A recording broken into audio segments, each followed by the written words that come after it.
So the Mercedes was awesome. It was fast, looked great, was comfortable, aircon, heated seats, was amazing to drive to work in, but it was just missing a little something that I could never put my finger on, and everyone that drove it, they got it as well, but they could never put their finger on what was missing, what was wrong with it. So I ended up going with my gut and getting another car, and boy, do I love it.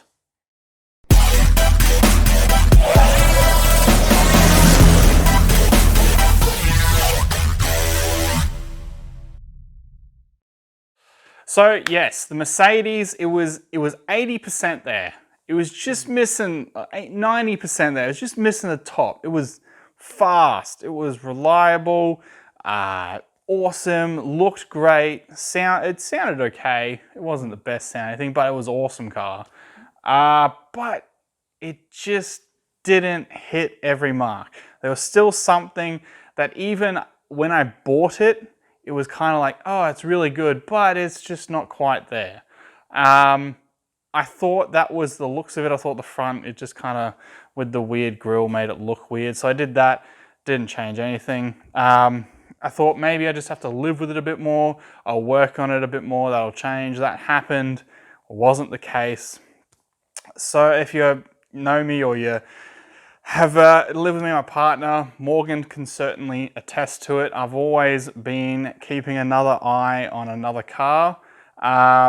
I've been trying to egg you on to get it all this time. Yes. And of all the cars I've owned, the Porsche, the Merc, the Evo, the Golfs, it didn't completely wipe the floor with the Porsche. The Porsche was pretty special, and even Morgan, I think you can agree that there was something about that car. It had a bit of soul, it had a bit of substance. Had some character. Had character. It wouldn't, I don't feel like I'm talking about an inanimate object with feelings and things, but it made you feel a certain way. You felt connected with the car. It was a driving experience, whereas in contrast to that, the Mercedes, it was more like using an appliance. It just did it, and it was soulless. Interestingly enough, I'm going to hurt a lot of people, but the Evo felt a bit the same like that. It just it just did it, and it wasn't eventful. It didn't make you feel anything. So anyway, I could ramble on about this forever, but I thought, hey, the Mercedes is not right. It's not been right now for about 6 months. I've worked on it. I've lived with it, drove it every day to and from work, and it's still not hitting the mark. So I'm going to go back to my roots and get something that I know that at some point in time I loved more than anything in the world. And yeah, I got another one. Yep, join the gang. Join the gang. So it's not a Euro. It is JDM. If you went to our last meet, you would have seen it. You would have seen that we didn't bring the Audi. No, we didn't bring the Audi. That's a whole nother story, which we'll probably get to in the next video. But yes, without any further ado, without any more dragging it on, as long as you can probably figure it out by the silhouette, really. The front of it. No, you know what I'll do? I'll change the silhouette so it looks like a different car. So it looks like a Camry. Anyway, without further ado, my new car, which I am so excited for. Oh my God, I cannot wait to just... I've already been ripping into it, but because of the YouTube channel, I haven't been able to clean it, haven't been able to get rid of all the crap, haven't been able to make it my own. So finally, it's on the channel, I can do stuff, is my 1994 Nissan 180 SX Turbo and manual.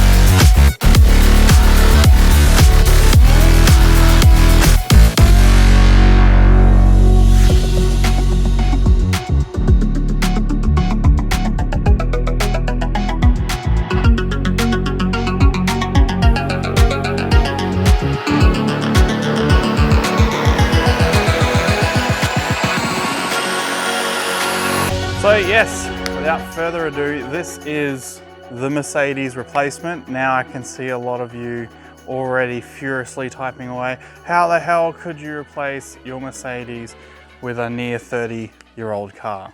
I don't know.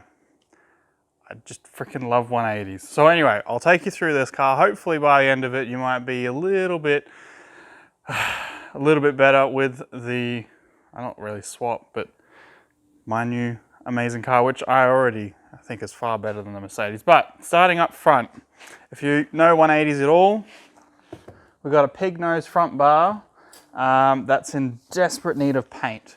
Now the bar itself, or bumper, depending on what part of the world you're in, is actually really good. There's no chips, cracks, dents, anything like that. It's just got really bad paint. So that's easy fix. Whether or not I'm gonna stay with the pig nose front bar or go Type X or go somewhere else, another route, I don't know. But in the meantime, I kind of like it. It's cool. Just needs to be sorted out with paint. We got probably one of the best features with 180s, pop up and down headlights, which I think are the coolest things ever. Hood, probably one of the things I hate most about this car, hood spaces. It looks so shit. First of all, it looks crap. I've had about 3 or 4 people ask me, oh, does the bonnet open up backwards? No, it doesn't. It's just some idiot put hood spaces on it. Now, the reason why people used to put hood spaces on is they thought that it was a really good way to vent hot air. It is the case when you're stationary, but cars don't really tend to be stationary and hot. So what ends up happening is you have nice cold air going over the top and it actually traps the hot air inside. If you want a really good video to watch that explains all the aerodynamics of cars and why especially hood spaces don't work properly, Motive DVD, Motive Garage, forget their name, Australian YouTube channel, really good. They go through the entire aerodynamics of a car and especially debunking hood spaces. Another bad problem with hood spaces, as I found out driving to work, is I had a branch or a collection of leaves hit my windshield and then get sucked into my engine bay right where the turbo is. And I was thinking, holy shit, I'm about to have my car catch fire. Hood spaces. No. I'll be replacing that as soon as possible. The hood will be back in line with the quarter panels. Speaking of which, the quarter panels, pretty good condition. We've got one little, almost looks like someone keyed it. But got a tiny dent here. Apart from that, very straight. Still metal, which is very, very sought after in Sylvia's. The wheels, I really like them. I think they're awesome. I'll get out. Koyas? Koya Racing, something or others. I really like them. They definitely need a bit of love though. They are in very, very bad shape. And I'm definitely going to be bringing them back to life because I reckon they're a really cool wheel. Weirdly enough though, 2 valve stems. Moving on to the middle of the car. Probably one of the worst things about this car, probably to the outside eye, is it does have a little bit of rust right here in the door. Thankfully, this is the only part of the car that has rust, or barring the rear hatch, with a tiny little spot of it. But I do believe that this door isn't the original door. It doesn't quite line up properly, so I think at some point either this door's been off before or it is a replacement door. So, but that's easy enough to fix, or I could just get a replacement door anyway. A little bit of clear coat fade at the top here. The color, at the moment it looks very purple. Sometimes it looks very gray. The guy I bought it off seemed to think it was midnight purple. I've had a look at the midnight purples. I think if anything, it's close to midnight purple 1, but I don't think it is. 180s never came with midnight purple as far as I'm aware of. It is like, it's not a bad color. Am I going to keep it this color? Probably not. But it's a bit unique. The best feature of this car, my little man, little Santa here, holding on for dear life while I'm attacking Archie. Moving back, got stickers on paint. I don't like it, but whatever. That'll be coming off. The rear quarters. Still metal, no bog.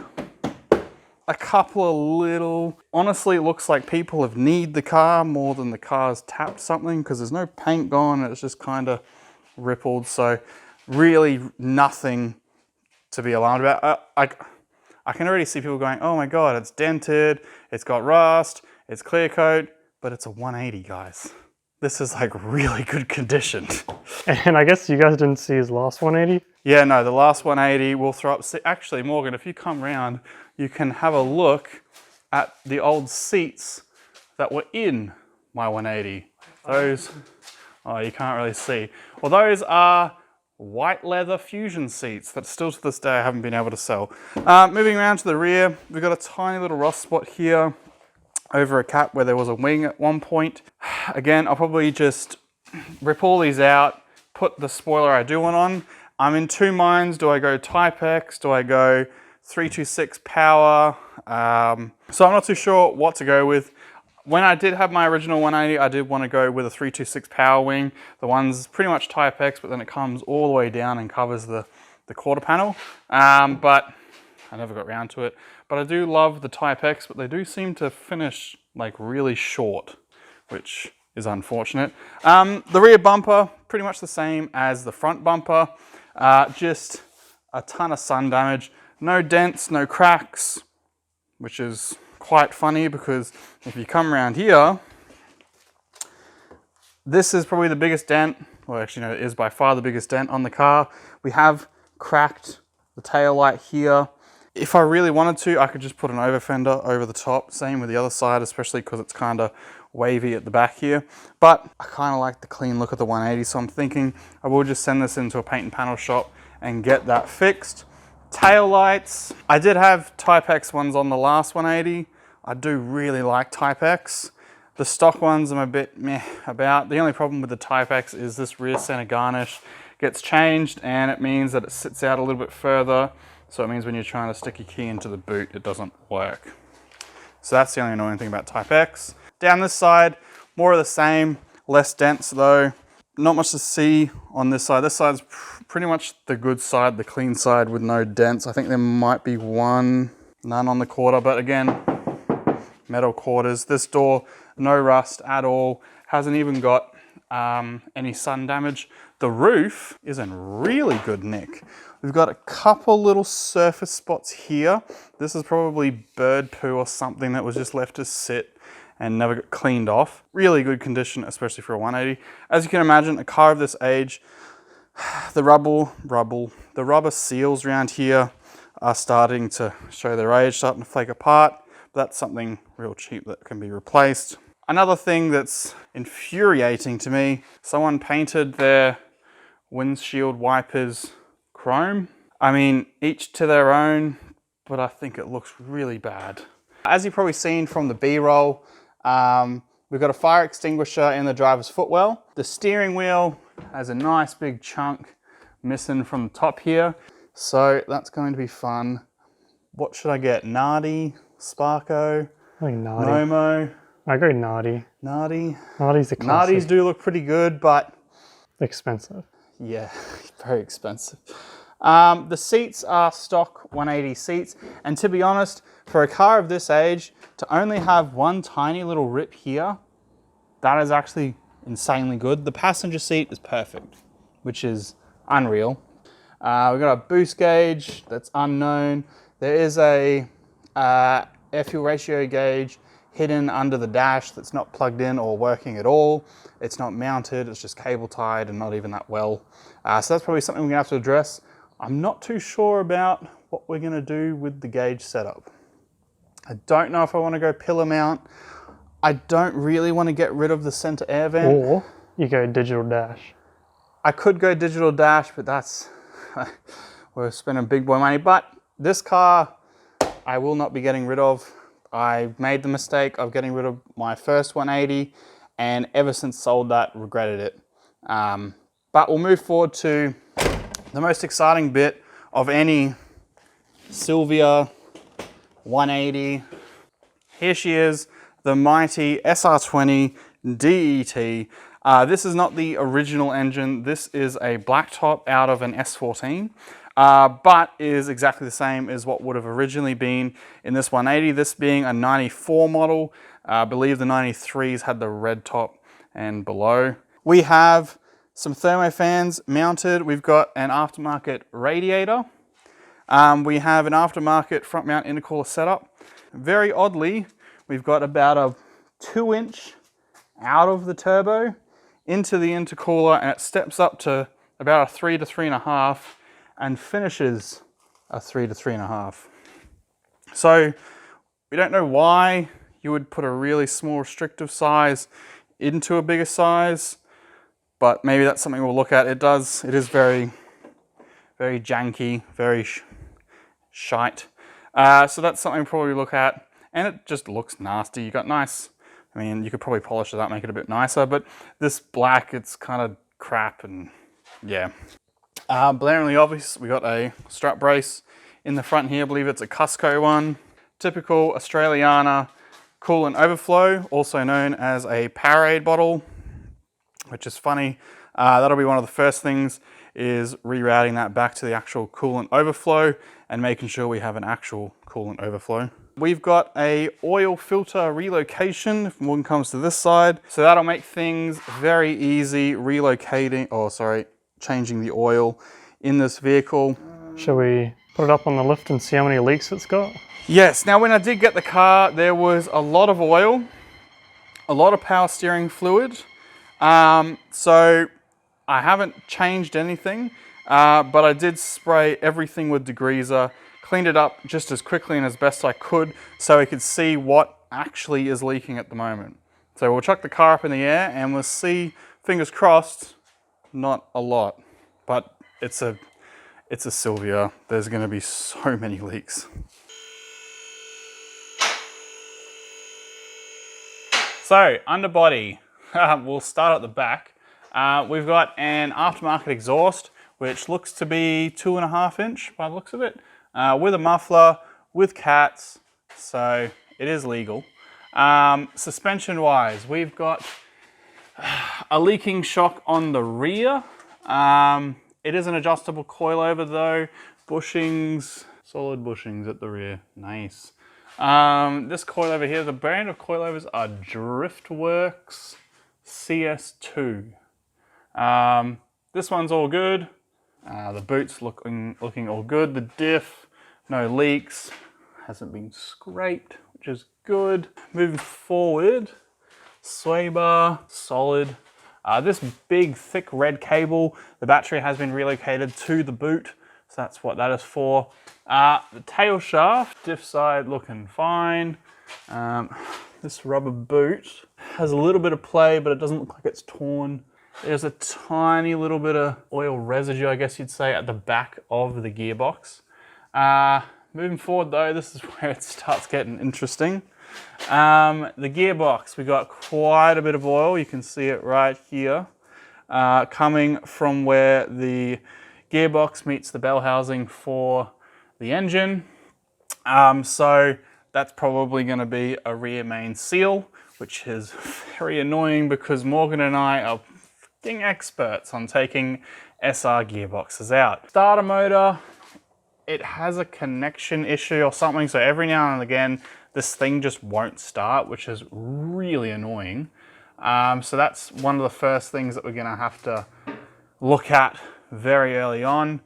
As I hit my head, quite interestingly, if anyone knows anything about Silvias, they'll know this brand right here, GK Tech. Shocks in the front are all dry, which is good. The steering rack boots looking nice and dry. Steering rack itself, boot here, we've got a little bit of liquid, so it could be leaking, so we might have to rip that off. It's just got cable ties on either end, so that's a bit how you going, but anyway.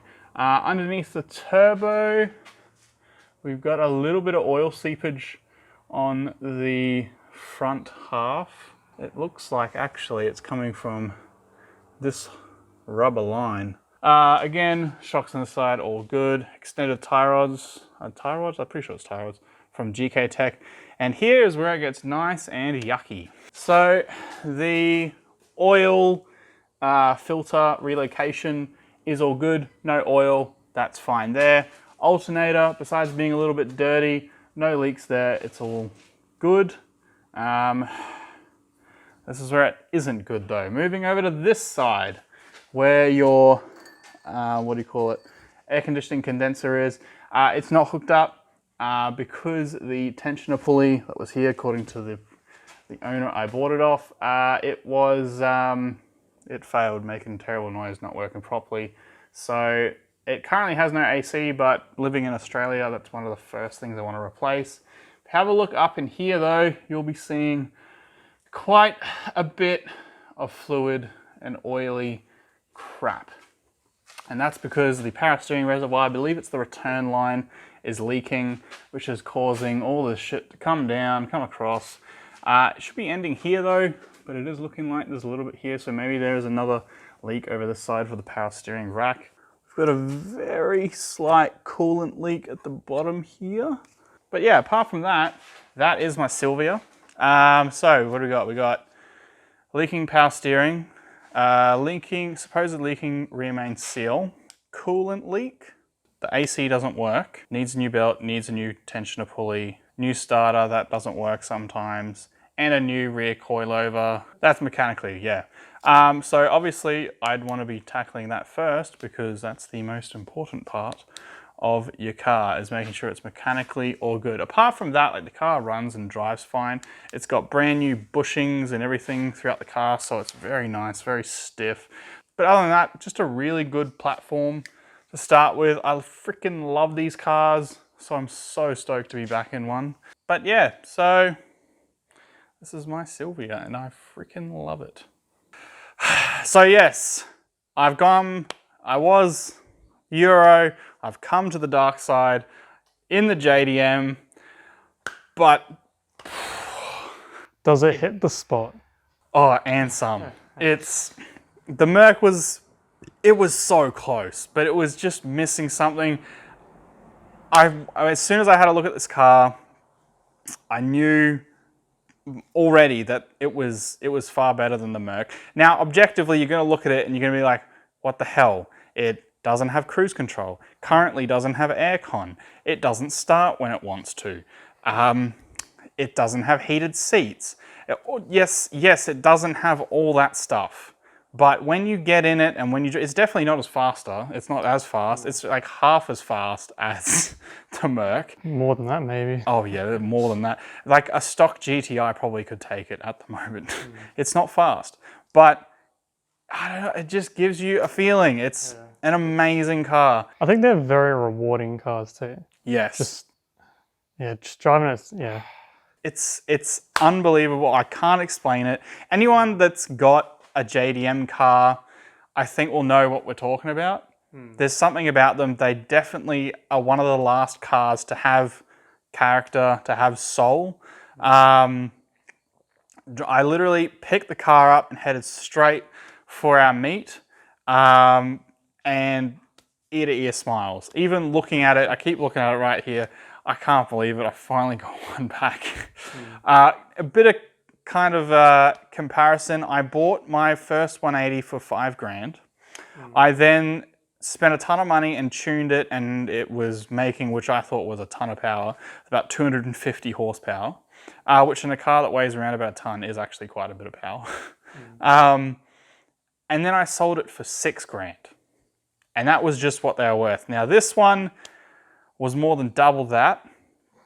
But it was definitely by far the cheapest running, registered, same panels, hasn't been crashed, 180 in the country by far. If the clean 180s are going for 30 plus if they're turboed, if they're SR, and if they're manual. Today or yesterday, Morgan and I were talking about another 180 that was non-turbo, automatic, selling for $25,000. It is crazy, but I finally snagged myself one. Oh, I am so happy. It's definitely the right car for me. I'm never letting this car go. This will be a permanent feature on our channel, and boy, do I have so much planned for it. And now I'm not a poor, broke teenager anymore. I can actually put money into this thing and make it amazing. God, it looks And now we can verse our S chassis. Yeah, I mean, I'm going to win. Well, I mean, I've got more power. I'm lighter. The power. And better tyres. I got RE003s though. What are these? These are RE003s on the front, Michelin Pilot Sport at the front. Oh, sorry, RE003 on the back, Michelin Pilot Sport at the back, front. We'll see. Anyway, And driver ability. There will be a battle. When this one starts, it'll be faster than you. But yeah, there's a lot of little things like that that we do have to button up. There's a lot of things that you should do when you first buy a car, which we'll be doing in a later episode. But yes, that's my new car. That's why you haven't seen any Mercedes content, because it just hasn't been gelling with me. And I hope to God that you like JDM cars, because this is not leaving. It is so good. But anyway, thanks so much for sticking around and basically watch us just mumble on for, I reckon, 15 minutes this video is. Anyway, you'll see how close I am. Yep. Morgan will probably deliberately make it not 15 minutes. But thanks for being here with us, paying attention. It is honestly awesome, the people we've had so far, the people that come up to our meetings and say, hey, I've seen your videos. It's honestly awesome. Very, very humbling. And I hope you're keen. I hope you're excited for this 180. Comment below, what should I do? Type X taillights? Should I just Type X the whole thing? Front bumper, spoiler, skirts, lights, seats. I already know what I'm doing. Boy, it's going to look so good. Turbo, I kind of already know what turbo I want. Morgan's going to be so mad because his thing is going to be so slow. Well, see, mine's, yeah. I'm not going balls for cams, like, oh, I'm so keen for this. This is going to be so cool. So much fun. And again, I'm never selling it, so no one even asks if they want to buy it. But yes, thanks heaps for going along. What should I get? Type X stuff. 326 power. If you've got any other stuff, Yasho Factory, let me know. And I'll give it all a look. But at the end of the day, my car, my rules. Thanks heaps. If you haven't already, pick up one of our shirts. Check it out on the website. We are nearly completely sold out. We've only got larges anymore. So if you're a large, head over to our website, projectb.store. Pick yourselves up a t-shirt. We'll throw in a free sticker. Or if you're not interested in the t-shirts, rep one of our stickers. It is, we're seeing them everywhere, all over our meets. It is really cool to see. We ship anywhere in the world. So yeah, hit that up. And we'll see you in the next Project B episode.